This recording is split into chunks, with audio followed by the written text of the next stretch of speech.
twigijwe hafi n'amaraso ya Yesu, kuko twari kure nta byiringiro twari dufite, twarabashyitsi ku masezerano, ariko twigijwe hafi n'amaraso ya Yesu Kristo. Ku cyumweru ubwo twaganiraga twabonye ko icyerekezo gishya dufite icyerekezo gishya, cyatwagane ku cyerekezo gishya mu buzima bushya muri Kristo. Niyo tugeze muri Kristo tugira icyerekezo gishya. Twabonye ko impamvu tugomba kugira icyerekezo gishya nuko hari bigomba no kuturanga iyo twageze muri we, nuko twabonye ko hari imbaraga zatubatuye zituzurana na Kristo, ziduha ubuzima, zimaze kuduha ubuzima ziduherekeza ikindi cyerekezo. Haleluya. Zidukura mu nzira igana mu kurimbuka, zitujyana mu nzira igana mu bugingo buhoraho. Niyo mpamvu dushaka kuvuga ngo noneho dufite ibyiringiro by'ubugingo buhoraho. Haleluya. Ariko noneho twaje gusanga yuko niba twaracunguwe, niba twarahinduriwe icyerekezo, niba turi muri Yesu, hari bigomba kuturanga, ko tugomba kurangwa no kwanga icyaha, no kwitandukanya na kamere n'imigenzereze y'isi.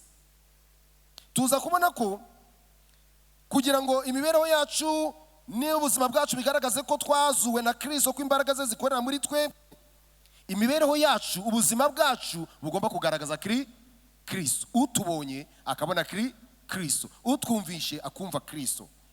Tuza gusoza tureba ko iyo twageze muri Kristo twabazima, tubaho ubuzima buhesha Imana icyubahiro binyuze mu gukora imirimo myiza yose. Uyu munsi rero turi kuvuga ngo twahawe icyerekezo gishya. Kubera iki? Kuko twigijwe hafi n'amaraso yande ya Yesu Kristo. Haleluya. Ibi ntago wabyumva utari wakizwa. Biragoye. Iki ni icyigisho cyo bamaze gukizwa. Utari wakizwa wenda musabira ngo uyu munsi nawe amaraso yamwigize hafi.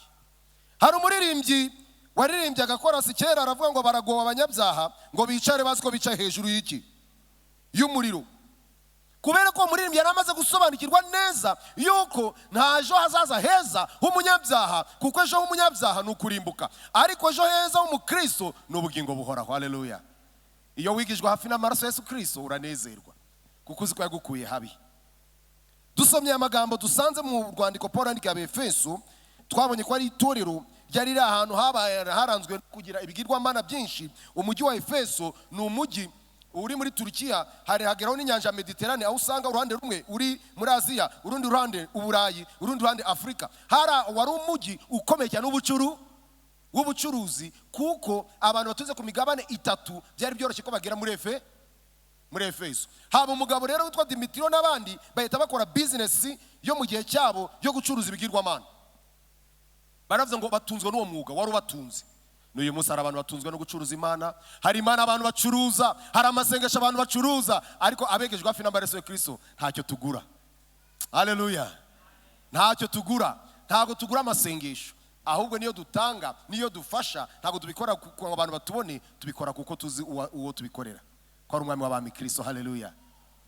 Uyu mujyi rero Paulo amaze kuvuga ubutumwa, arigisha abantu barihana, babacuruzi bararakara, kuko abantu batangiye kuva kuri za mana zakozwe n'abantu bakizera Imana igize ute ihoraho. Barwanya Paulo, baramwirukana. Abigishwa baramya Paulo, genda, umurimo tuzasigara tugira ute tuwukora. Wowe genda, ntabwo dushaka gupfa akanya, uracyafite abantu ugomba kugira ute kubwiriza. Paulo yariteguye yamureke nge mbajyemo ngende mbisobanure. Paulo yariteguye gupfa apfira ubutumwa. Genda natwe turasigara tubivuge. Amaze kugenda arabandikira noneho. Haleluya. Abandikira urwandiko rubibutsa neza imigisha yose twaherewe mu Mana. Igice cya mbere twarayibonye. Muri Yesu twaratoranyijwe, muri Yesu twatoranije kuzagira ubugingo buhoraho, muri Yesu twagizwe abana b'Imana. Iyo usomye igice cya mbere buri murongo ukamanuka harimo muri Yesu, kubera ko Paulo yashaka ngo basobanukirwe neza ko bataje muri Yesu kubera ibigirwamana, bataje muri Yesu kubera kavukire yabo, ahubwo baje muri Yesu kuko ari umugambi w'Imana. Haleluya. Imana iza kuba yita kwa ukomoka, hari benshi batari kuba abakristo kubera ko imiryango bakomokamo ifite imiziro myinshi, ariko Imana ishimwe ntakirebaho. Haleluya. Imana ntireba nk'abantu, Imana itoranya uko ishatse. Haleluya. Niba waragize umugisha wo gutoranywa n'Imana, yikomera amashyi nawe.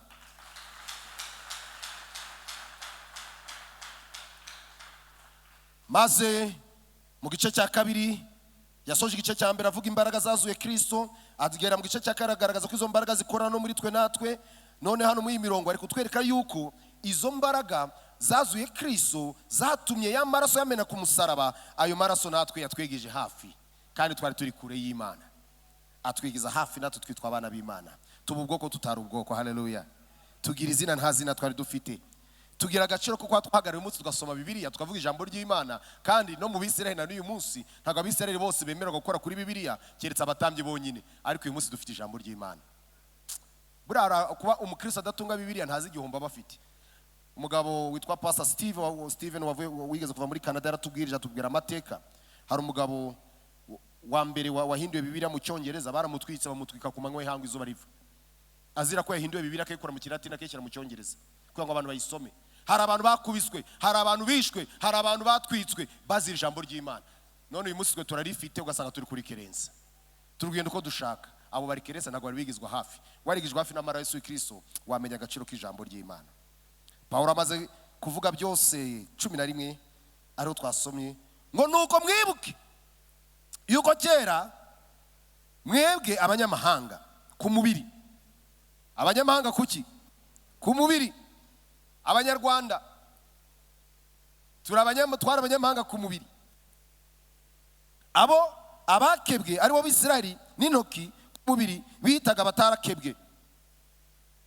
Wibuke ko icyo gihe mwari mudafite Kristo, mutandukanijwe n'Ubwisirayeli, muri abashyitsi ku masezerano y'ibyasezeranyijwe, ari nta byiringiro mufite by'ibizaba, ahubwo mwari mu isi mudafite Imana rurema. Hari izindi mana mwari mufite ariko zitari iki? Zitari rurema. Mudafite Imana rurema. Ariko none kuko muri Kristo Yesu mwebwe abari kure kera mwigijwe hafi n'amaraso ya Kristo. Haleluya. Ndagira ngo uyu munsi nkubwire ngo uwigijwe hafi n'amaraso ya Yesu ahora azirikana aho yamukuye. Uwigijwe hafi n'amaraso ya Yesu ahora azirikana aho Yesu yagize ute? Yamukuye. Bikamutera guharanira kubaho ubuzima burangwa n'ubumwe, amahoro no gusabana n'Imana. Intego nkuru yacu uyu munsi niko iri kuvuga. Uwigijwe hafi n'amaraso ya Yesu ahora azirikana aho Yesu yagize ute? Yamukuye. None kumenya aho Yesu yamukuye bikamutera guharanira kubaho ubuzima burangwa n'ubumwe, amahoro no gusabana n'Imana. Iyo wamaze kwigizwa hafi na Kristo, iyo uzi aho Yesu yagukuye, uharanira kubana n'abandi amahoro, uharanira kuba umwe n'abandi, uharanira gusabana n'Imana, kuko nta rusika rugutandukanya n'Imana, ahubwo wunzwe n'iki? N'Imana. Kuko ikintu cyaha kishe cya mbere muri Edeni ubwo Adamu na Eva bamaze gukora icyaha, ni ukwica ubusabane bw'umuntu n'iki? N'Imana. Ikintu Kristo yagaruye aricyo bita restoration, ikintu yagaruye ni ukugarura ubusabane n'iki? N'Imana kubw'amaraso ye. Haleluya. Uwigijwe hafi n'amaraso ya Yesu ahora azirikana aho Yesu yamukuye. Ibyo bikamutera guhora haranira kubaho ubuzima burangwa n'ubumwe, amahoro no gusabana n'Imana. Ese twari tumeze gute mbere yuko twigizwa hafi n'amaraso ya Yesu Kristo? Twari bande? Twari tumeze gute? Twari tubahe mu buhe buzima? Reka tubanze turebe abo twari turibo. Reka tubanze turebe uko twari tumeze mbere yuko twigizwa hafi. Twari tumeze gute? Twari bande? Mwibutsa ko umurongo wa mbere avuze ngo nuko mwibuke. Turabitegetswe kugira ute? Kwibuka aho twagize ute? Aho twavuye. Bura rero cyaje wamurimbye arimo ngo aho yankuye. Buriya yaba abivuze ari kuzirikana aho yamukuye, abari gukora iki ijambo ry'Imana rigira ute? Rivuga. Atari kudiha umudiho gusa, ahubwo yibutse aho umwami yagize ute? Yamukuye. Paulo atangira yibutsa Abefeso, mwibuke mwari mu bigirwamana, mwari abanyamahanga, nta masezerano, mwari kure. Mwari mumeze gutya. Abo Abefeso ari kubwira uyu munsi, ndagira ngo uvuge ngo ni Abanyarwanda ari kubwira, ni twebwe ari kugira ute? Ari kubwira. Icyo gihe yandikiraga Abefeso, ariko ariko urwandiko uyu munsi uvuge ngo ni urwandiko twandikiwe, ni urwacu, kuko natwe twari kure y'iki? Y'Imana. Arangije ati mwibuke. Twibuke iki? Icya mbere, twari abanyamahanga, twari abatarakebwe. Twari iki? Abanyamahanga, twari abatarakebwe. Abisirayeli iyo bahuraga n'undi muntu utari umwisirayeli kugira ngo basuhuze, kugira ngo urye ku biryo byabo, kugira ngo urare mu rugo rwabo, kugira ngo ubane nabo, iyo bagura umugabo bamanzaga kugenda bakajya gukora umuhango wo kugira ute, wo kugukeba. Kuko niho uraba ukiranutse, niho uraba ushobora nibara no kuba warara iwabo. Ariko nabwo nubwo wabaga warakebwe, ntabwo wabaga wemerewe kugera mu rusengero. Pawulo yigeze kubizura umunsi umwe, bamubonye ari kumwe n'abantu, yigeze no gufata Timoteyo aramujyana ngo amukebe kugira ngo bitamuteza iki ikibazo, ari kumwe n'Abayahudi. Kubera gukebwa ku Bisirayeli byari isezerano ribibutsa ko ari ubwoko bw'iki, bw'Imana. Nibura kugira ngo bakugire ingurukira bakwinjize muri bo wagombaga gukebwa. Niyo mpamvu ngo Pawulo yavuze ngo abakebwe ku mubiri, mwite ku magambo Pawulo ari kuvuga, nuvuga ngo hari impamvu Pawulo ava ku mubiri nuko hari ibintu bibiri ashaka gutandukanya. Hari ugukebwa ku mubiri, ariko hari gukebwa hehe, ku mutima. Afite ahandi abivuga, ariko hari kuba gukebwa ku mubiri. Gukebwa ku mubiri n'Abisilamu ngira ngo bajya, umuntu utarakebwe bamwita ngo ni umukafiri. Ku Bisirayeli bamwitaga ngo ni iki, ni umuntu utarakebwe, ni umunyamahanga.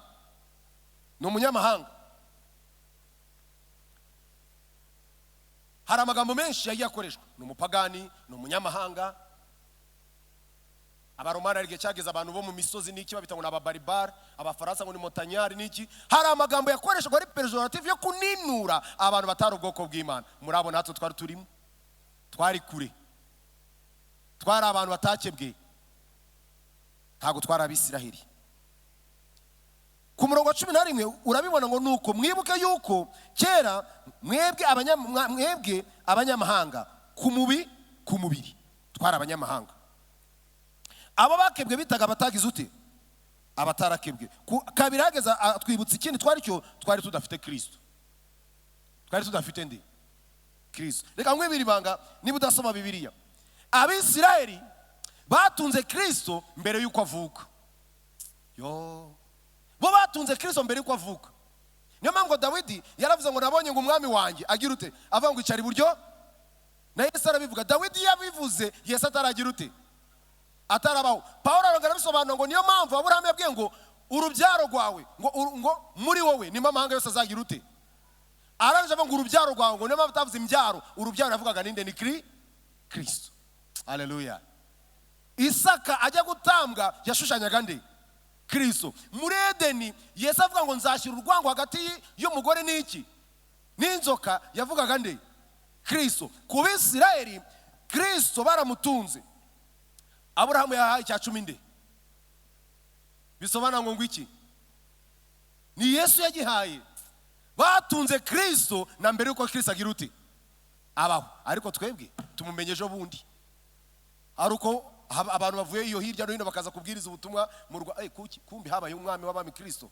Ariko bo bavutse bari barategetswe ayo magambo kuyabwira n'abana babo uko bavutse. Ariko tunagora ko byari bimeze. Twari abanyamahanga, bamwe bari mu kuraguza, abandi bari mu guterekera, abandi bari muri nyabingi. Twari kure, ntabwo twari ubwoko. Nta Kristo twatugize ute twari dufite. Uyu munsi turatendereza tuvuga ngo yankuye aho yagize ute, kuko twamumenye. Ariko mwibuke ko nta Kristo twatugize ute. Ntukabyibagirwe inshuti yanjye. Guhora tuzana tukabyina ngo Yesu ni inshuti yanjye sinzamureka, ni inshuti yaguhera ryari? Manza wibuke ko hari igihe wabayeho, hari igihe ubuzima wagize utazi n'uwo Yesu uwo ari we. Manza ubizirika, kuko nubyibagirwa uzongera usubira aho wari ugize ute, aho wari uri. Abanyarwanda bavuga ngo intamenya ngwirira kuki ku muzimu. Ni byiza kuzirikana. Uretse kuba twari abanyamahanga, twari abatarakebwe, tudafite Kristo, ku murongo wa 12 nanone ngo twari dutandukanijwe n'Ubwisirayeli. Twari dutandukanijwe n'Ubwisirayeli, bivuze abatoranyijwe, ubwoko bw'iki, bw'Imana. Na nisa Pawulo aragaragaza ngo bafite isumbwe, kuko ari ubwoko bw'Imana bwari bwaratoranijwe. Imana irabatoranya. Ugenda usome mu Gutegeka kwa 2 ibice 7-6 kugeza kuri 7. Imana isobanura impamvu yatoranije Abisirayeli, ngo impamvu nabatoranyije ni ukugira ngo bashyire hejuru. Ntabwo ariko arabibutsa ngo suko mwarutaga abandi, ahubwo ni ukugira ngo muri mwe amahanga yose azahabwa iki, umugisha. Isiraheli Imana yabatoranyije itagambire kubasumbisha abandi gusa, ahubwo igambiriye yuko muri bo hazavuka umukiza ariwe Kristo, noneho twese tukagira ute tukamumenya. Imana ikongera ikiyunga natwe. Ariko urumva mbere yuko ibyo biba twari abanyamahanga, ntabwo twari Abisiraheli. Njamura n'abarokore, umurokore bati nge ndi umwisiraheli, nibyo rwose uyu munsi wabivuga, ariko umwisiraheli mu byo bw'umwuka pana ku mubiri uri umunyarwanda. Iyo ngeze hano nibutsa abantu nkababwira reka mbabwire igihugu cy'isezerano cyanjye ngiye Pastor kubw'Imana Joel n'u Rwanda. That is my promised land. Igihugu cy'isezerano cyanjye n'u Rwanda. Isiraheli si igihugu cy'isezerano cyanjye. Nta nubwo ndi guharanira kuzajya muri Isiraheli, na Yerusalemu ndi guharanira kuzajya mu Yerusalemu yiriya yahariya Jerusalemu hariya abantu n'abatinganyi n'ibyihebe biba. Bibiliya avuga ngo Yerusalemu kizamanuka iva mu bwami bw'ijuru. Haleluya. Ariko ishushanyo na Yerusalemu y'ahantu hafatika. Ariko Yerusalemu yacu, umurwa mukuru wacu ni Kigali. Tujye dora tubizirikana. Twere kwiteranya ibintu. Ubutaka butagatifu bwacu n'u Rwanda. Kujya kuzana ngo ubutaka bwo muri Isiraheli ngo busiga abantu ngo amazi yabo bayanywe bagira ute, amazi matagatifu nayo mu Rwanda. Kuko iyo Mana icyo nyikundira imaze kutwigiza hafi, Paulo azagera avuga ngo none niyo mpamvu nta muyuda, nta mugiriki, nta munyarwanda, twese twabaye iki? Umwe. Haleluya. Ariko twibuka abo twari bo nshuti yanjye, twari abanyamahanga, twari abatarakebwe, nta Kristo twadufite, twadutandukanye n'ubw'Isiraheli. Abisiraheli baravuga ngo hahirwe ishyanga rifite Uwitekaho Imana yaryo. Iyo ni Zaburi ya Dawidi. Ishyanga rifite Uwiteka Imana, ishyanga yavugaga hara nirihe? Abisiraheli bari bafite ivogonyo, bari bafite kwiyemera. Bagiye bagera i Babuloni, baraje ngo muturirimbire, bavuga ngo iki? Inanga barazimanika, ati kirazira ko turimbira Imana yacu mu gihugu cy'abanyamahanga. Ati Yerusalemu ningwibagirwa, bari baratoranijwe, bari bazi umuhamagaro wabo, bari babikomeyeho. Niyo mpamvu Meshaki, Saduraka, Abedenego na Danieli bagezeho barahamya, baravuga ngo nitwarya ibiryo byatekejwe ibigirwamana, muduha ayo mazina y'ibigirwamana byanyu, mugira ute? Ntabwo amazina yari azaduhindura, icyo tuzi ni ko ikiri muri twe nikizatuvamo. Haleluya. Barahagarara banga kujya ibyo kurya by'umwami. Njya ngera hano nkareba muri viziyo yacu uyu munsi bakujyanye ku meza y'ukomeye hano mu isi, ku meza y'umutunzi wo mu isi, y'umukire wo mu isi, bakabya ati ibi byaterekerejwe kandi wenda abana bitongera ureba, icyo upfa nuko wabibonye gusa nukwikubita ukarya. Hari n'uwitaba umukristo cyane, hari abakristo bahita barenga umusaraba ngo ndasenga ngo mbyeze, ngo amasengesho aragira ute? Ngo arabyeza. Bibiliya ivuga ngo niba kubwira ngo ibi byaterekerewe, okay uzabireke, kubera wawe undi ugize ute? Ubikubwiye. Ariko Abisiraheli impamvu mvuze ibintu ngo mwibutse ko bo bari bafite confidence, bari bafite icyizere, bihagararaho bakavuga ngo twe turi Abisiraheli, turi ubwoko bw'Imana. Abanyarwanda abasogokuruza bacu bavuga ngo Imana ngo yirego handi gataha hehe? I Rwanda. Abantu bose aho bava bakagera bashaka ko Imana ibi yabo bakayikurura. Ariko Abisiraheli bo uretse no kubishaka, Imana y'ubwabo yarahamyaga ngo nzagendera hagati hehe? Muri mwe. Nzaba Imana nane bamuzambira ubwoko. Yo barihamyaga n'Imana ikagira ute? Ikabahamya. Ariko twebwe twari bande? Ikindi tugomba kuzirikana, twari abashyitsi ku masezerano.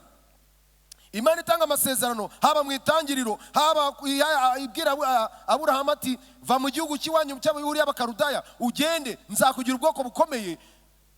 Yamwibutsaga neza ko muri we arimo amahanga yose azahererwa iki? Umugisha. Ariko Abisiraheli bo uwo mugisha bari bawufite deje icyo gihe, ntabwo bo bawutegerezaga. Abana ba Aburahamu, buri mwana wavutse kuri Aburahamu, ryasezerano Imana yagiranye na Aburahamu yongeraga ikagira ute? Yarisubiramo na Isaka, irisubiramo na Yakobo. Yakobo abyara abana 12 bava mu miryango 10 ya Isiraheli. Mose abayoboye, Imana irongera isubiranamo nawe iryo sezerano kugeza Yesu agize ute? Aje. Ariko twebwe ayo masezerano twayamenye ejo bundi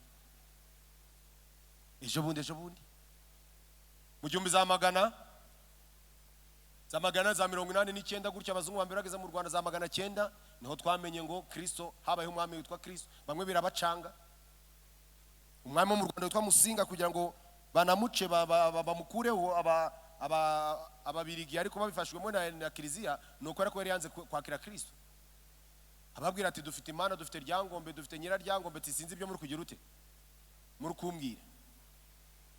Byari bishya kuri we, ariko ku Bisiraheli ntabwo byari bishya, kuko bari bamaze imyaka n'imyaka bagize ute ayo masezerano bayafite. Ariko hari igihe cyageze nabo ubwo Yesu yazaga yari uwabo, yarababwiye birabacanga, ntibamenye ko yagize ute ko yaje. Niyo mpamvu ngo yaje mube abe ntibagira ute, ariko ngo icyakora bamwemeye bose. Haleluya. Imiryango irakinguka noneho ngo icyakora bamwemeye bose bakizera izina rye, yabahaye ubushobozi bwo kuba abana b'iki b'Imana. Abo ngo ntabwo babyawe n'ubushake bw'umugabo n'iki n'umugore. Mwabana umwe kubyara uwo murongo mujye musomvira mukabyumva. Ntabwo babyawe n'ubushake bw'umugore n'iki, bivuze ngo kubyara harimo ubushake. Murabyumvishije rwose, kubyara harimo iki ariko ababyawe n'Imana ntabwo babyawe n'ubushake bw'abantu, babyawe n'Imana. Haleluya. Nta byiringiro twari dufite, 12 urabihasanga. Nta mana twari tugize ute twari dufite. Mbere yuko twakira Kristo twari abanyamahanga, twari tudafite Kristo, twari dutandukanijwe n'Ubwisiraheli, twari abashyitsi ku masezerano. Nta byiringiro twari dufite, nta mana twari dufite. 11:12 ngo nuko mwibuke yuko kera mwebwe abanyamahanga ku mubiri, abo abakebwe n'intoki ku mubiri bitaga abatakebwe, mwibuke ko icyo gihe mwari mudafite Kristo, mutandukanijwe n'Ubwisiraheli, muri abashyitsi ku masezerano y'ibyagize ute ibyasezeranijwe, ari nta byiringiro mufite by'ibizaba, ahubwo mwari mwisi mudafite Imana rurema. Ariko ijambo ariko ni ikinyuranyo noneho. Haleluya. Bishimane ishimwe ko bitagumye kuriya. Ariko none kuko muri Kristo Yesu, mwebwe abari kure kera mwigijwe hafi n'amaraso ya Kristo. Ikibazo ni iki? Kuki twigijwe hafi n'amaraso ya Kristo? Twebwe abari kure kera, kuki twigijwe hafi n'amaraso ya Kristo?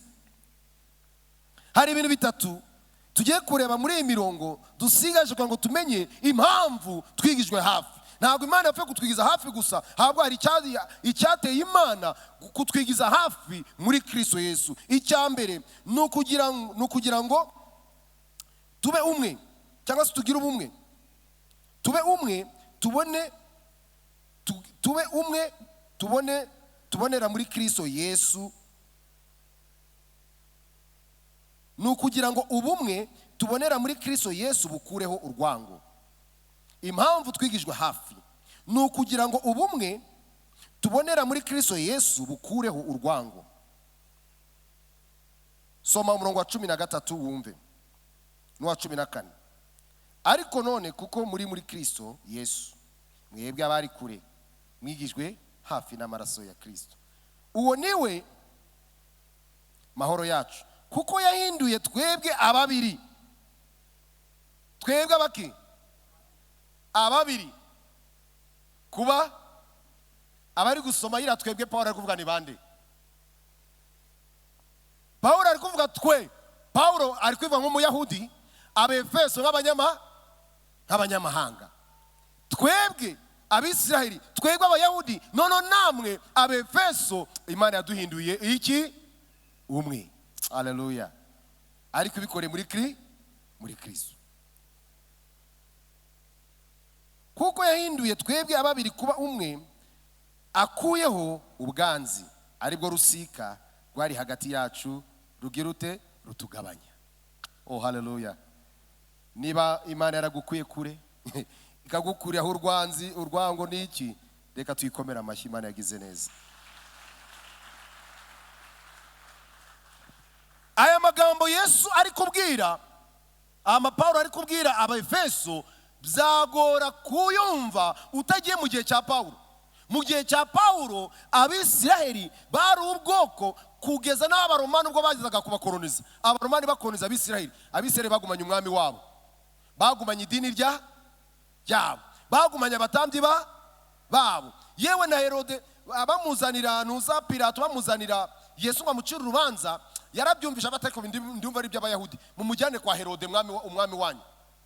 Nawe ageze yumva biramunani ati mumusubizeyo. Bibiliya avuga ngo abo bami bombi ntibajyaga bumvikana. Impamvu tumvikanaga nuko Herode ntago yashoboraga kubaha umwami w'abaromani waje kumutegekera mu gihugu cy'iwabo. Kuki atari yaramwishe ngo amukureho? Bikwereka abayahudi ko ubuntu bari bakomeye. Bari ubwoko bwiyumva ko buri special, kandi koko bari bafite icyizere, bari bafite n'isezerano, bari bamenye ngo mu rugoko bwihariye, mu rugoko bwanjye. Bumvaga ko abandi bose ari insuzugurwa. Niyo mpamvu niwe wajyaga gusenga i Yerusalemu uri umunyamahanga, wagumaga hanze y'urusengero, ntago winjiraga hehe mu rusengero. Ariko Yesu aje, haleluya, akuraho urusika rw'ubuyuda, akuraho urusika ngo rw'abanyamahanga, atugira umwe muri Kristo Yesu, haleluya. Twigijwe hafi kugira ngo ubwo bumwe tubonera muri Kristo bukureho urwango. Reka mbabwire, igihe cyose ubayeho ubuzima bwo kwirebaho, ubuzima bwo kumva kuri hejuru, ubuzima kumva ko ari ukomeye, ntawe uzuba. Ariko igihe cyose wigiye kuri Kristo ugaca bugufi, ubana n'abantu bose amahoro. Yesu mu bintu yakoze amaze kuzana agakiza, ngo yatwigije hafi, atugira umwe ababiri, atugira umwe muri Kristo, akuyeho urusika rwagira gute? Rwadutandukanye. Urwo rusika rwadutandukanyaga hepfo, agera nyuma akaruvuga, na amategeko. Hari amategeko ya Mose, umushyitsi nazi wawe, dore ko uzamufata, dore ko uzabigenza, dore ko uzabigenza. Hari n'amategeko areba umunyamahanga waje gusura Abisiraheli. Ariko Imana ishimwe, haleluya, Yesu aje ibyo ngo abikuraho. Arangije avuga ngo udakunda ntazi Imana, kuko Imana ari iki? Ari urukundo. Twigijwe hafi. Kuki twigijwe hafi n'amaraso Yesu? No kugira ngo ubumwe tubonera muri Kristo bukureho urwango. Reka mbabwire, twere kujya kure, ngo byumve neza, aha turi twavuye ahantu hatandukanye. Hari abara basinze, abajura, basambanya, abanyamagambo, buri wese afite ibyaha bye yihanye, yatuye, ajya kwakira Kristo. Reba, kugira ngo abo bose, iyo mvange yose uyizane ibiraha, niturangiza tuzamura amahoro, tuvuga ngo uruwera gitare, haleluya, tuvuga ngo mwami uri hejuru y'amajuru. Ibyo nta wundi wabikora ni Kristo, haleluya. Reka mbabwire ibintu bijya bicanga abantu. Hari nama ujyamo baba bati nyaboneka abapastor noneho abigeza mudufashe. Nagiye mbireba, ngiye niza amateka. Ubu Kristo kuva bwatangira, abakristo barishwe, batetswe mu mavuta, batewe amabuye. I Roma bajyaga bazana abantu bakuzura stade, bagafata ibirura, bagafata intare zikamara nk'icyumweru cyangwa ibyumweru bizitarya, bakazana umuntu bakamushyira intare ikamushwanyaguza kuko ari umukristo, abandi bakishima. Muzi impamvu ubukristo bwaje gukwira bugakomera? Uko kurenganya abakristo kwatumaga abantu bizera cyane. Buriya n'uyu muteta abantu bafite, akenshi abakristo nyabakristo bari mu gihe cy'umudendezo, hanige nabo birara. Ariko ngubwiye ngo umuntu wamenye Kristo ntacyo wakora ngo amuveho, haleluya. Kwishambo cy'Imana ngo wona afashe sinagira ute? Sinamurekura. Ubu Kristo bwagiye burenganywa, abakristo bararenganyijwe, ariko barakomeza baramamara. Ubu Kristo burazabugira mu Rwanda, kuko Kristo araganje, haleluya. Yahozeho ariko kandi azagira ute? Azahoraho. Uwo ni wagiye azana abantu baturutse mu Bufaransa, abantu baturutse mu bihugu bitandukanye, Amerika n'ahandi, bakemera bakaza. Hari abazungu benshi, hari abirabura benshi, hari abantu bapfuye bapfa bazira kugenda ingendo zo kujya kubwiriza iki? Ubutumwa bwiza.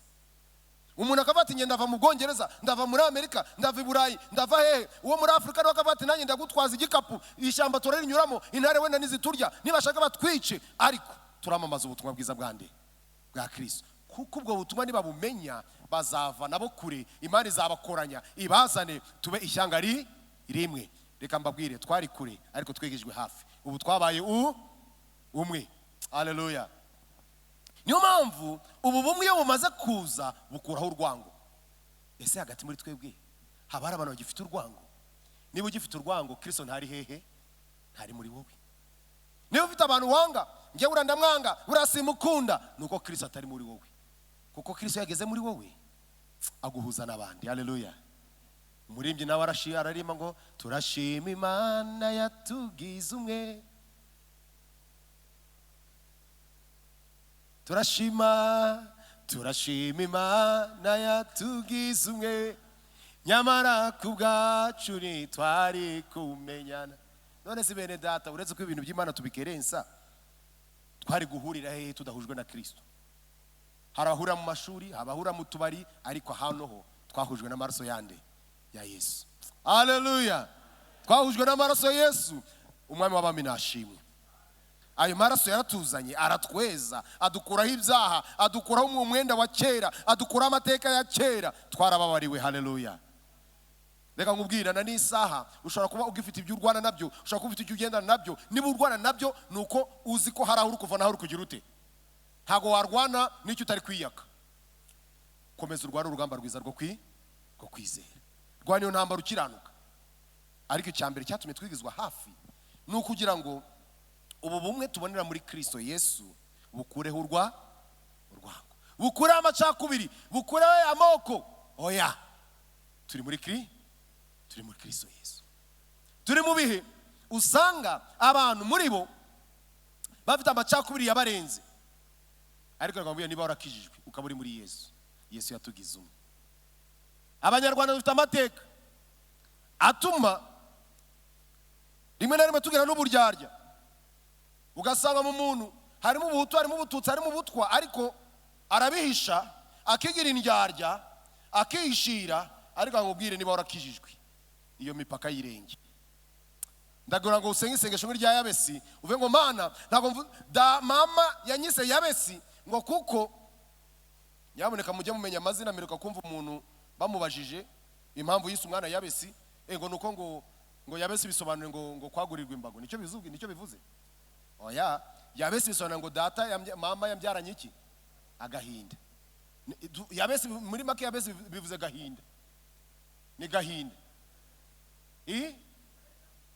Ni gahinda Yabesi. Umuntu wese umwana we Yabesi abamwise gahinda. Maze Yabesi amenye ngo amateka ye ko bamwise gahinda, arangije arasenga ati Mana, ntago mvuze ngo ukureho gahinda, ariko unyagurira iki? Imbago. Haleluya! Icyama nawe uyu munsi Uwiteka akakwagurira imbago. Imbago zawe zikarega imbago z'amoko, imbago zawe zikarega imbago z'amadini, imbago zawe zikarega imbago z'imiryango. Ukabona abantu mu maraso yande ya Kristo, ukabona ko turi umwe, ukabona ko Yesu yakuyeho urusika, yakuyeho urwango, yakuyeho ibyadutandukanyaga. Ubu twese turi abana b'iki? B'Imana. Nturebere umuntu mu burebure, nturebere mu butunzi, ntumurebere mu bukene, nturebere mu myambaro yambaye, ntumurebere mu nzu, imodoka n'ibyo agendamo, ahubwo murebere mu maraso ya Yesu Kristo. Abikimenyetso cy'amaraso kiriho, abo ni abana b'iki? B'Imana. Abaje masengesho zo twije ijambo ryiza ritubwira uburyo abo bantu tubamenya, nta kindi kizabatubwira. Ni urukundo rutari amagambo, urukundo nyarukundo. Ku ijambo ryatubwiye ngo udakunda ntazi iki? Imana, kuko Imana ni urukundo. Kandi urukundo twabonye ko ikintu cya mbere ugomba gukangisha abantu. Ubu ndi gutanga ubutumwa bworoshye cyane. Yebe mwabantu mwe, abantu mushaka guhabura abantu mushaka kwemeza abantu mushaka kwirata. Mbese ni mwirate ku bantu bakubitisha urukundo, muhabuza urukundo. Umuntu naza umubwiye n'umwirate umwe atumva ndaje, akira kino gitenge ugende nawe ucyambare, ugende nyine ukimuhe. Ariko ukimuhe we ntuze kubimbwira no mu rusengero, ugende ukimuhe, ugende urihira umuntu ikodi. Aho uraba wiyemewe, urababaye umukristo nyamukristo, uri kugaragaza iki? Urukundo. Naho amagambo yareke, acaca maneno, amagambo yareke. Hari abantu bazi kuvuga cyane, baravuze birananirana, ariko icyo dushaka kwamamaza ni kimwe gusa, nuko Yesu yaje agakuraho urwango. Baza mugenzi wawe ngo wowe wanga nde?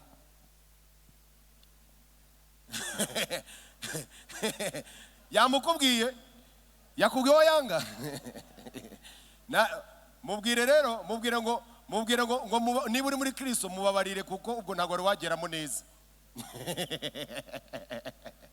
Niba ufite umuntu wanga, ni ikimenyetso cy'uko utari wageramo, ntabwo wari winjira neza ngo ugere muri Yesu. Icyambere cyatumye twigizwa hafi ni ukugira ngo ubumwe tubonera muri Kristo bukureho urwango. Icya kabiri ni ukugira ngo tube bashya muri Yesu, bityo amahoro abe mu bantu. Ni ukugira ngo tube bashya muri Yesu kugira ngo amahoro abashe kuba mu bantu. Usomye ku murongo wa 15, Pawulo arakomeza aravuga ngo amaze gukuzaho amategeko iby'imihango umubiri we, kugira ngo babiri abarememo umuntu umwe mushya muri we, ngo azane amahoro atyo. Haleluya.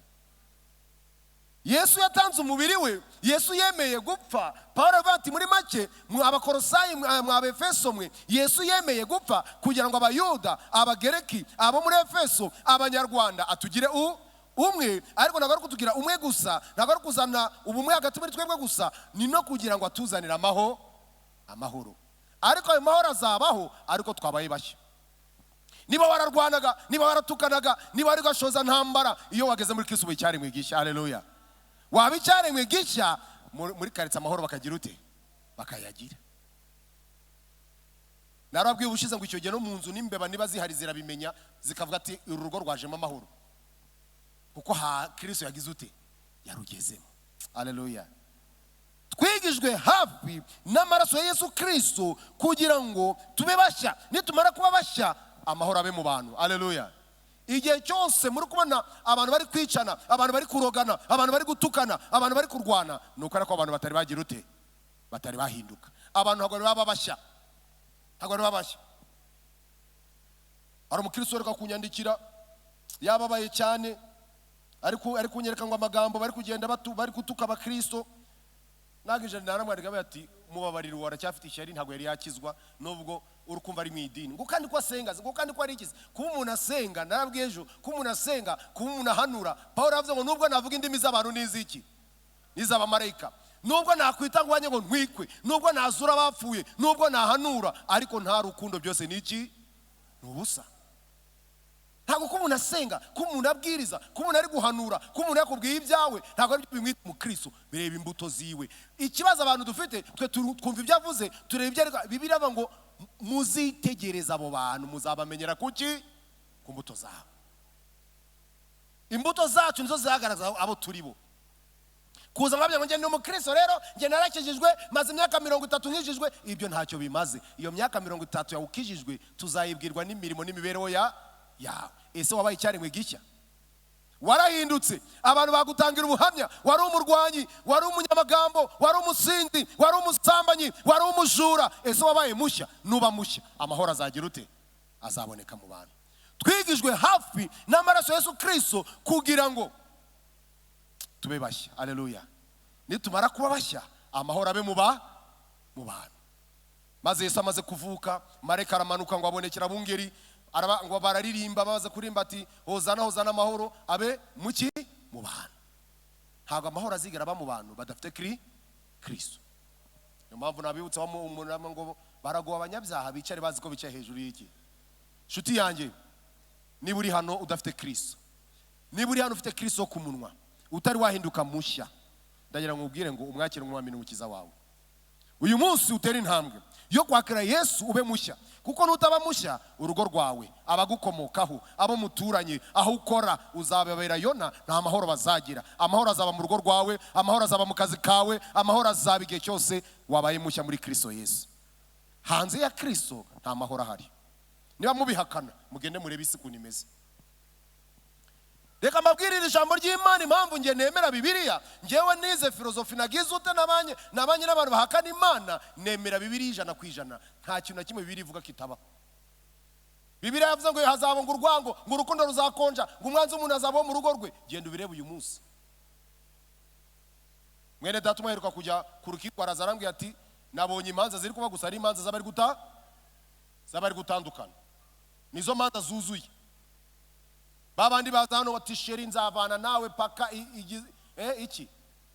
Wa musore wanjye ujye uvuga ngo hari umuririmbyi ujye uvuga ngo nagera mu ijuru ngo azasaba ngo ibyaha byawe, ngo azasaba ko ibyaha bye babimubaza babimushyiraho. Yamara kukubwira iryo sezerano ngo azamira igisasu ku bwawe, haca kabiri mukajya mu rukiko kugira ute? Mukajya mu rukiko ngo nzamira igisasu kuki? Ku bwawe. Ariko nyashima Imana yaremye abadamu ikabagira emotioneri cyane. Manza ariyo mpamvu isi ikiri nziza, kuko ibaza umuntu akakubwira ngo azamira igisasu ku bwawe ukumva ni umutoma mwiza. Ariko ukumva ni akantu keza. Ariko utega amaboko nk'amahembe, nk'inyambo, umuntu akumva ni ibintu byiza. Tufite amaso nk'ay'inyana, umuntu akumva ni byiza. Imana ishimwe. Ibyo ni byiza. Ariko reka babwire, nta kintu nabonye cyiza kibaho nko kwakira Kristo nk'umwami n'iki n'umukiza. Umugore wakire Kristo bizamenyekana kubw'ingeso ze. Petero arandika ngo bagore mugaragaza ingeso zanyu, muyirimbisha ingeso nziza, kugira ngo niyo mwaba mutavuze abagabo banyu niyo baba tubaha Imana nibabona ingeso zanyu bahere ko bahimbaze data wa hehe. Ibyo bizabaho bayimushya. Bagabo mukunda abagore banyu, mubitangire muri byose. Mwijuru hazaba filime isekeje cyane. Uzajya kubona wa mugabo wabwiye kwitangira umugore we, umugore ari imbere yikoreye igifuka, ahetse ikindi, ahetse umwana, afite ibido, umugabo nawe ari imbere n'akaradi ari kumva umupira cyangwa amakuru. Ari kugenda. Iyo ni filime muzajya mubona mu ijuru. Nagera mu rugo atariko ntago byari byashya, kandi bavanye hehe mu murima, atariko inkwi zanane hano kuzasa n'ibiki. Yo, ariko Yesu abagabo birava ngo bagwa mukunda abagore mwitangira abagore banyu ngo nkuko Kristo yakunze itora akagira ute akaryitangira. Ariko nujya kureba iwacu mu ngo uzasanga ahubwo abagore bari kwitangira iki abagabo, no gucurika Bibiliya. Abagabo ngo bagiye gushaka amafaranga, ariko niko benshi bavuga. Yego ya mafaranga nituyaka tuyashake rero, nituyabona agabanye imirimo y'imvune ku badamu bacu, nabyo bibe tubyibuke. Hari bidasaba ko twibutswa, ariko iyo umuntu yageze muri Yesu ibyo birahinduka. Haleluya. Reka mabwire, umugabo wageze muri Yesu yibuka ko urugo rwe aruyobora nkuko Kristo ayobora iki itorero. Abamushya. Ntago ruyoboza amagambo ye, ntago ruyoboza imbaraga, ntago ruyoboza imigeri n'ingumi, ahubwo ruyoboza ijambo ry'iki ry'Imana, kuko Imana ariyo yashyizeho urugo. Haleluya. Iyo wageze muri Yesu ukaba mushya, haba amahoro mu rugo, haba amahoro mu itorero. Njya nkunze kuhugura abaririmbyi, nkabwira abayobozi b'abaririmbyi, akenshi njya ahantu nkajya kureba amarepesiyo y'abaririmbyi, nukuza formule dusenge, bagasenga, barangiza bagahita batangira kurepeta. Ariko niba ushaka ngo ahantu haba amahoro, hera ku ijambo ry'Imana. Kuko muri aba bantu uyoboye mu itorero, mu baririmbyi uyoboye, harimo abatari baba bashya. Nutangira kuvuga nabo baravuga ibyabo, barakugora, ariko iri jambo niribayobora. Niyo mpamvu umushumba kunze guhagarika akabiva ngo ubereshe ukuri, ijambo ryawe niryo kuri. Kandi ngo tuzamenye ukuri ko kuzagira ute. Iyo ukuri wakumenye ko Kristo yaje agapfa akadukura hirya akatwegeza hafi kugira ngo tubumwe, nitumara kubumwe haba amahoro mu bantu, uhinduka mushya. Wamara guhinduka mushya, amahoro agatemba. Haleluya. Intambara zikavaho, urwango rukavaho, amatika akavaho, amagambo akavaho. Bakuzana amagambo batoya, ntago nkigendera muki. Ibyo namanjwe sinshaka no kubyumva. Mwindogera umutima n'intekerezo. Ngewe ndi mushya, ndi umukristo, ndagambira kujya hehe mu ijuru. Uwo mwene data niba yaguhemukiye, genda umushaka umubwire ko yaguhemukiye. Wiza kugira ute kubimbwira. Ibyo uko niko abana b'Imana babaye bashya bakora. Haleluya. Icya gatatu dusorezaho cyatumye twigizwa hafi, uretse kuba twarigijwe hafi kugira ngo tube bashya, amahoro abe mu bantu, twigijwa hafi kugira ngo twungwe n'Imana, none tubashe gusabana nayo. Haleluya.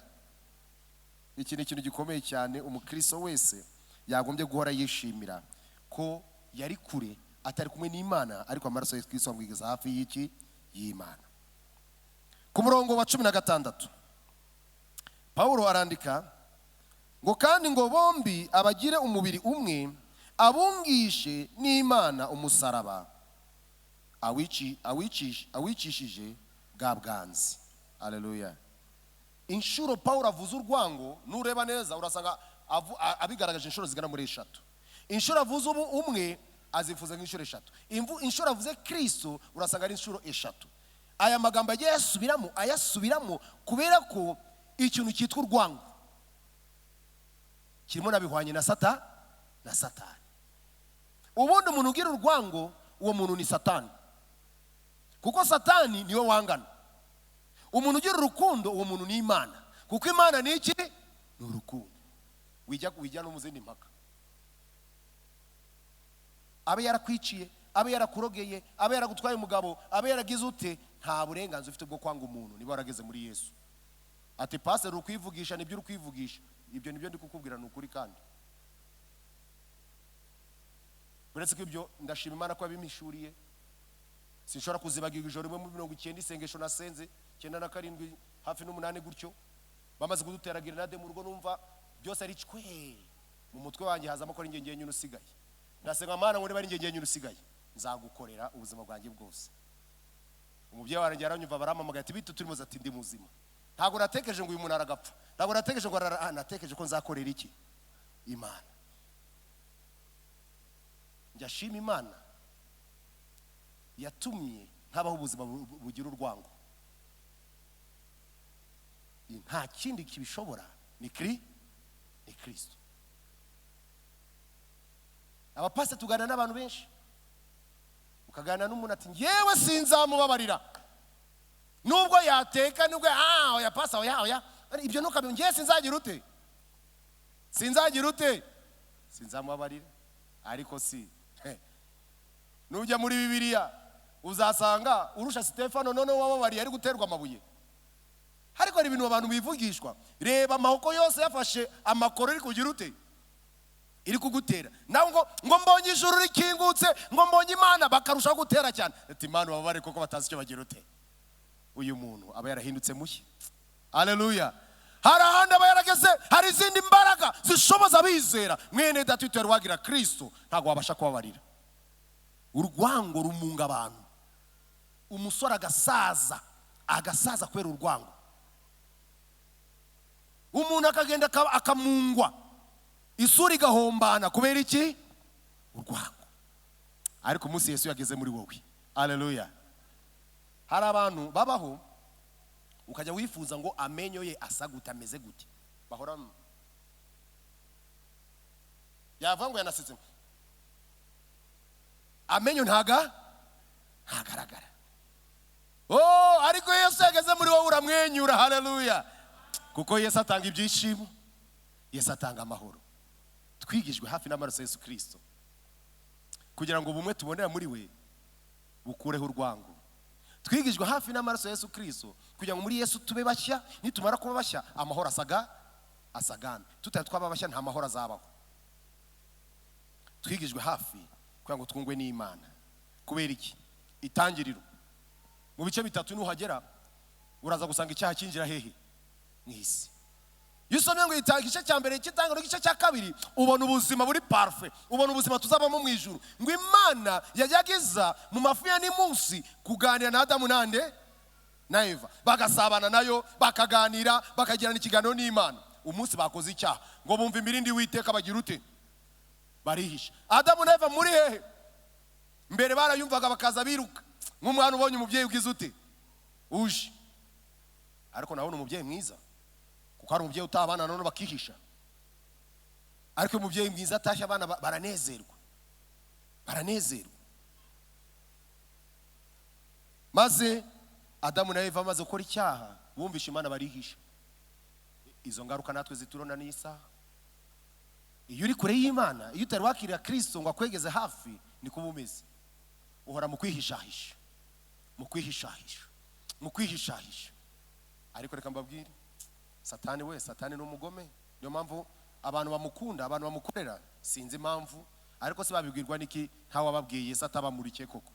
Nyamuneka reka tubwirize ubutumwa, reka twamamaze Kristo. Hano hanze hari abantu bagowe, kubona umuntu ariko uzi rwose ko akarero kavugwa, uzi kubona wari mu nteko uri guhembwa amafaranga yacu, imisoro yacu, uri kuyifata, uri kugenda mu modoka, uri urute, ejo kumva ngo bagukuye ngo kubera ngo icupa ngo ryakwicaje mu muhanda.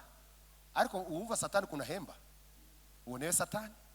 Kandi abantu bagakomeza bakamukorera, agakomeza akabashuka, ejo azagutamaza. Ariko ikiza cya Yesu, haleluya, nta muntu ajya atamaza. Ahubwo iyo uje aravuga ngo mwana wanjye, Rahabu yari mbaraye naramubariye, Paulo yari umwicanye naramubariye, ngwino nawe nagira ute nakubabariye. Haleluya. ese urashaka kwegezwa hafi n'amaraso ya Yesu Kristo? Ndagira ngo uyu munsi niba uri hano uyu munsi nze kukurarika, reka nkwibutse ko Adamu na Eva bamaze gukora icyo cyaha, tujya kure y'Imana, tuba mu bubata bw'icyaha, ariko Yesu araza arapfa arabambwa. Haleluya. Ngo yihereza amahanga yose. Amaze kwihereza amahanga yose, aravuga ngo yemwe abarushye n'abaremerewe, nimuze mugire ute? Munsange ndabaruhura. Haleluya. Ateza amaboko, arashaka uza ukamusanga akakuruhura, ukaba umwana mu rugo, ukajya wishima. Niyo mpamvu abaririmbyi baririmbye baravuga ngo twari kure, bageze nyuma arongera ngo ariko none ariko twigijwe hafi n'amaraso yande. Ntago tukigenda tugize ute? Twububa twihisha, tugenda twemye. Haleluya. Ubu tugenda twemye kuko twagizwe basha n'amaraso yande ya Yesu. Twigijwe hafi n'Imana, tunzwe n'Imana. Niyo mpamvu tuza tugasabana nayo, tukayiramya, tukaganana imbere. Ariko reka mbibiri banga bantu b'Imana, isezerano rya kera, mbere yuko winjira wariyezaga ukagira ute, wakwinjira utiyejeje igahita igutsindaho bagakurura, nta nubwo bazaga kugukuramo. Abasoma Bibiliya byagendaga gute? Bakuzirikaga umugozi ku kaguru, ukaba ufite inzogera, babona uratinze bagakurura, ukavuza inzogera ati ndacyaro nagwe yanyica, ndacyariho. Urumva bagendaga bitege ko yahitegira ute? Ikwicaho. Ariko noneho ubu mani bari bavana bikerensa, umuntu ava gusambana ku ruhimbi, warayatukana rwana ku ruhimbi akabira. Ariko noneho Yesu agiye, Bibiliya isezerano kijya avuga ngo urabikora akakwihorera, ukagira ngo mpanye nawe. None umva ngo kuntu bizagenda, nzabirundarunda mbyegeranye mbizane imbere yawe, uko bigize ute? Ko bikurikirana, mbone nguhane maze. Ariko iyo nge numva hariho mugomba kwitondera, utinya umuntu uzaguhana amaze kurundarunda ibyo wakoze byose. Inama nakugira uyu munsi, igihe kiracyahari. Haleluya. Aracicaye ku mwanya, ku ntebe y'imbabazi. Yesu arahamagara, niba uyu munsi uri hano utari wakira Kristo umwami n'umukiza, ndakurarika uyu munsi kuza guhaguruka ukamwakira, kuzamura ikiganza cyawe. Hari n'abagira isoni, ye waza mu biro, watura abashumba bari hano, ukatwegera tukagufasha kwakira Kristo umwami. N'iki niba utari watinyuka guhamya? Ariko Yesu aravuga ngo nutamamye imbere y'abantu, nanjye sinzatinyuka kumamya imbere yande ya Data. Uwigijwe hafi n'amaraso ya Yesu ahora azirikana aho Yesu yagize ute? Yamukuye. Bityo agaharanira kubaho ubuzima burangwa n'ubumwe, kubana n'abandi mu bumwe, kubana n'abandi mu mahoro, kandi gusabana n'iki? N'Imana. Ntushobora kugira ubumwe bw'abizera utari muri Kristo. Ntushobora kuzana amahoro mu bantu utari muri Kristo. Ntushobora gusabana n'Imana utari muri Kristo. Kugira ngo ibyo byose bishoboke, nge nawe turasaba kuba muri Kristo. Yesu uri hano utari wakira Kristo umwami n'umukiza, urahari? Uhari wazamura ikiganza cyawe. Abaririmbyi bari gutambuka imbere, kuko tugiye kugera mu mwanya wo gutura, dutanga amaturo yacu, icyacumi, umutima ukunze. Ariko ndagira ngo niba uri hano utari wakira Kristo umwami n'umukiza, kuko ushobora kuba uhari, tugiye gusenga. Kimwe nuko ushobora no kuba uri hano warakira Kristo umwami n'umukiza, ariko warabitaye, uracyarwana n'urwango, uracyarwana n'ibyaha bitandukanye. Nawe uyu ni umwanya wawe. Ni byiza ko umwanya tuwugira, ni byiza ko umwanya tuwufata, umuntu akinira, akisuzuma, akiyeza, akibuka Imana yagize ute? Yamukuye. Subiza amaso inyuma urebe, ese wowe umunsi uri hehe? Uhagaze hehe mu bukristo bwawe? Ubana n'abandi mu mahoro? Wabaye mushya, warahindutse ku buryo mu rugo rwawe amahoro ahinda? Muri korari utuma amahoro abaho? Mu muryango fatizo ntago uri ikibazo? Mu itorero ntago uri ikibazo? Ku kazi ntago ari uteza induru? Niba ugifite ibyo urwana nabyo, uyu ni umwanya wawe wo kugira ngo Yesu akweze. Tujye gusenga Imana. Mwami w'abami, uri Imana nziza kandi urahambaye hejuru y'amajuru, ntawe usana nawe, uzigira abana nawe. Wahoze uriho kandi uzahoraho. Amaraso yawe Yesu Kristo abereho kutweza, abereho kudukuraho ibyaha. Turashima ko ayo maraso yatwigije hafi. Abari kure tutari ubwoko, twagize ubwoko. Twari kure amasezerano, ariko dufite isezerano yuko turabaragwa w'ijuru. Turagushimiye Mwami.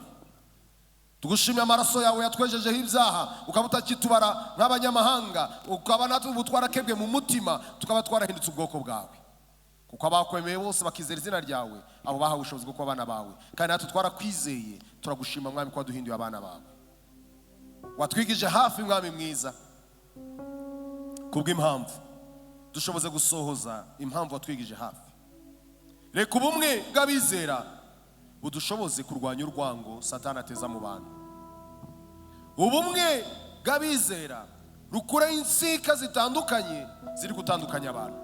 Ahubwo reka duhuzwe nawe, agakiza kawe kaduhuze, amaraso yawe aduhuze, akomeza tugire umwe muri uwo Yesu Kristo. Nitugera muri uwo tube bashya kugira ngo amahoro aboneke. Nitumara kuba bashya tumi wowe twejejwe nawe, niho tuzabasha gusabana n'umwami w'abami, tumuramya, tumuririmbira, tumwamamaza mu bandi. Urakoze mwami mwiza, reka icyubahiro n'ubuntu byawe n'iteka ryose.